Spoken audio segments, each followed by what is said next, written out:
Eu sou Mário Persona e essas são as respostas que eu dei aos que me perguntaram sobre a Bíblia. Eu não diria a ocasião de sua fundação. Às vezes a gente precisa tirar um pouco da ideia, o costume denominacional de fundar igrejas, né? Como se fosse assim, Paulo ia num lugar, chamava um monte de gente, hoje nós vamos inaugurar aqui uma igreja, e fazer algo assim. Eu acho que as coisas iam acontecendo naturalmente, então ele chegava num lugar e 1, 2, 3, 4 pessoas se agregavam ali, aí começavam já como uma assembleia, partir o pão e tudo, e esse ensino não era despejado sobre eles de uma maneira assim que, tá aqui, ó, o conhecimento todo, tudo que vocês precisam saber está aqui, ó, nesse manual aqui, ó. Eu acredito que vinha aos poucos, porque os dons do Espírito Santo eram agregados também com aqueles que iam chegando. E com isso ia se formando.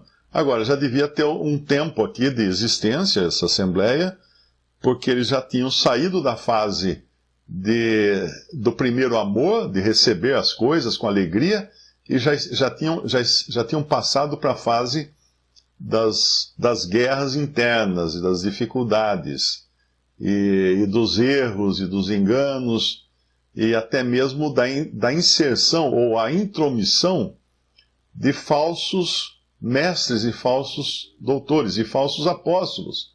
Porque Paulo vai mais adiante, num dos capítulos mais adiante, e também na 2 Coríntios, falar daqueles que se denominavam apóstolos e não eram. Então, por que Paulo iria falar isso para os coríntios? Porque devia existir no meio deles alguns que se introduziram ali já, e trazendo doutrinas perniciosas.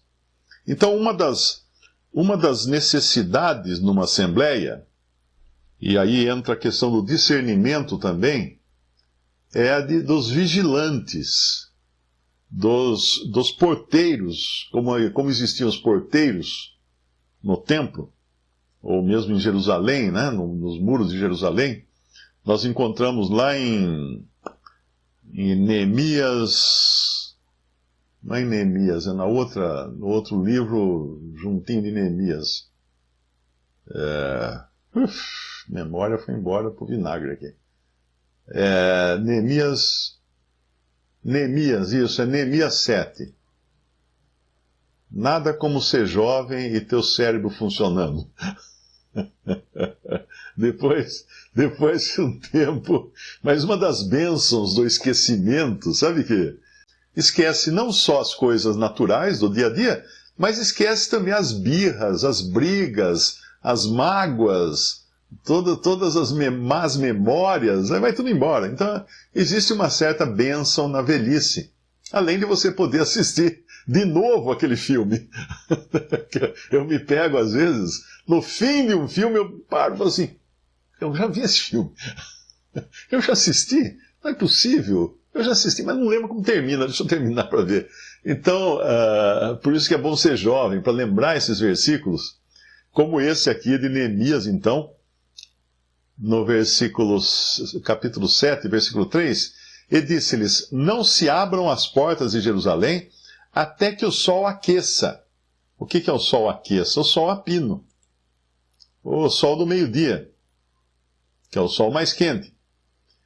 E enquanto os que assistirem ali, os que estiverem cuidando das portas, permanecerem, fechem as portas e vós trancai-as, e ponham-se guardas dos moradores de Jerusalém, cada um na sua guarda, e cada um diante da sua casa.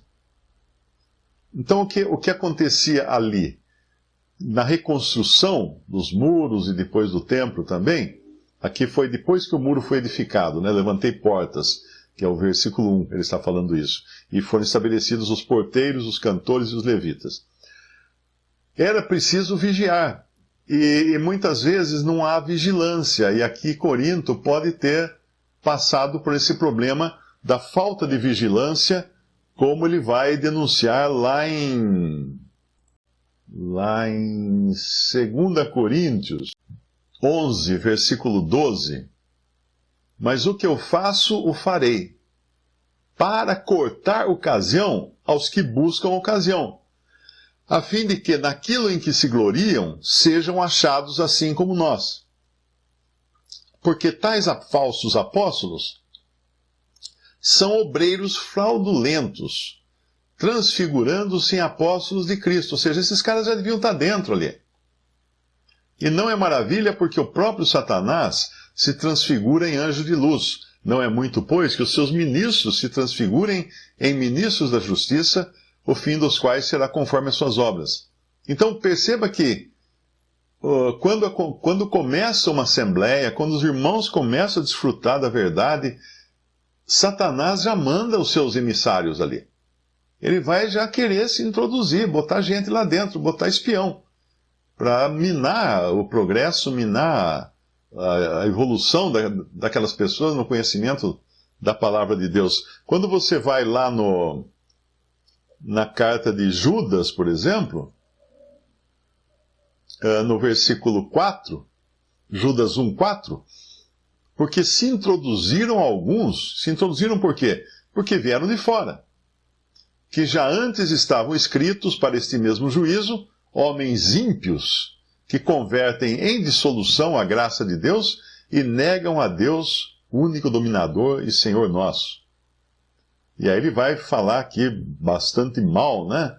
Desses, ele no versículo 12, estes são manchas em vossas festas de amor, banqueteando-se convosco. Agora, banqueteando-se quando? 1 Coríntios capítulo 11, quando Paulo vai fazer correções na ceia do Senhor, que eles estavam indo ali para comer. E comiam, e cada um comia o seu, e não era mais a ceia do Senhor que eles estavam celebrando. Banqueteando-se convosco, apacentando-se a si mesmos, sem temor. Então esses já estavam do lado de dentro. Tem uma passagem também que o apóstolo João, ele fala, saíram, no 1 João capítulo 2, versículo 18, filhinhos, é já a última hora. E como ouvistes que vem o anticristo, também agora muitos se têm feito anticristos, por onde conhecemos que é já a última hora. Saíram de nós. Saíram de nós. Como que saíram? Porque estavam dentro. Estavam no meio dos cristãos.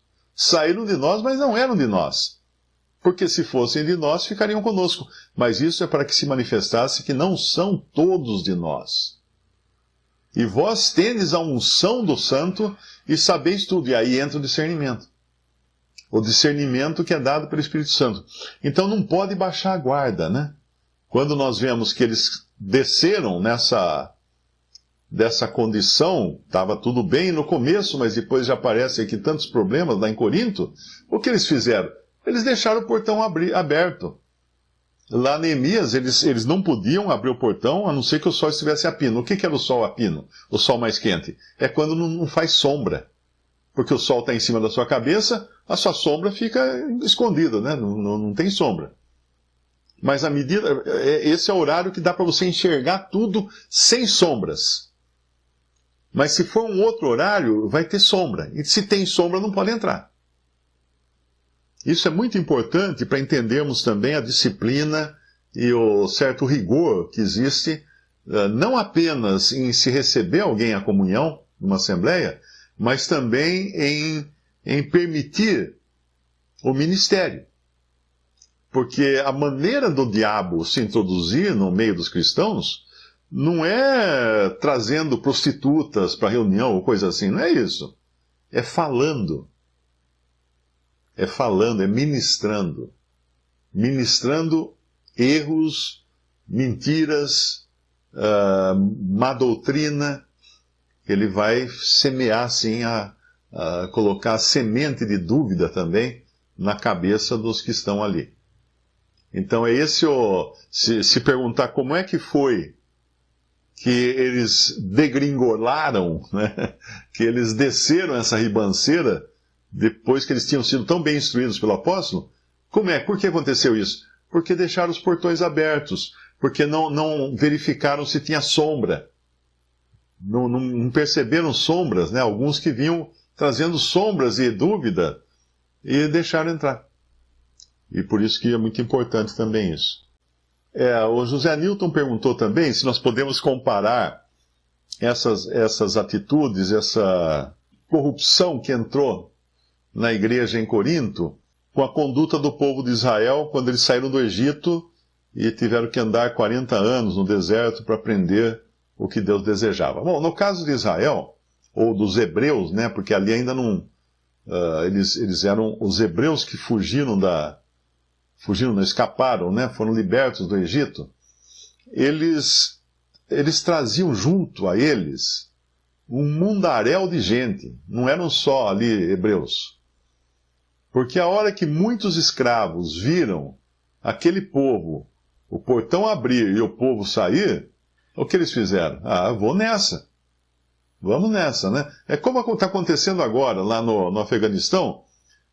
Levaram muitos, né, do Afeganistão, levaram para a Europa. Mas chegando na Europa, eles estão agora verificando as pessoas. Quem é quem, né? E já pegaram pelo menos um que era um terrorista, que estava já fichado nos arquivos dos computadores lá da polícia, de não sei de que país que foi. Ele já estava lá. As digitais dele, a ficha dele, ele já estava lá. Então o que está acontecendo nessas evasões, assim, como aconteceu também aqueles que fugiram de guerra na África, no Oriente Médio, na Síria, muitos eram terroristas que aproveitaram o povo simplório, né, o povo inocente, e se infiltraram no meio para entrar na Europa e praticar atos de terrorismo. Então aqui também saíram do Egito, o vulgo que estava entre eles veio a desejar carne. Tem uma passagem que fala isso. Esse vulgo é porque não era o povo, não fazia parte do povo. O vulgo reclamava, no Egito não tínhamos fome, nós tínhamos alhos porrós e comíamos carne, não sei o quê. Quem era o vulgo? Então, a companhia de incrédulos pode também causar uma corrupção na fé de alguns congregados. Por isso que é muito importante também, isso é uma vigilância de cada um, né? O que você está trazendo é tipo assim, você vai para a reunião e um amigo fala assim, mas lá é muito rigoroso, por que as mulheres não podem falar, Maria, você reúne lá, né? Eu reúno lá. Não, Maria, você tem que falar, você tem que ser mais você, estamos no tempo da liberação feminina. Tá? Então daí a pessoa já vai com uma pulga na cabeça, uma minhoca na cabeça, que vai ficar trabalhando ali. Depois ela vai conversar com uma outra irmã. Você não acha que o meu amigo lá, ele falou que tá. Então a contaminação acontece assim. Contaminação não vem de roldão, não vem de uma pancada. Ela vem com um bichinho só. Semeia lá a contenda e aquilo começa a crescer, fermentar, e um pouco de fermento leveda toda a massa, como o próprio apóstolo vai falar. Visite respondi.com.br. Adquira os livros ou baixe e-books. Visite 3minutos.net. Baixe o aplicativo.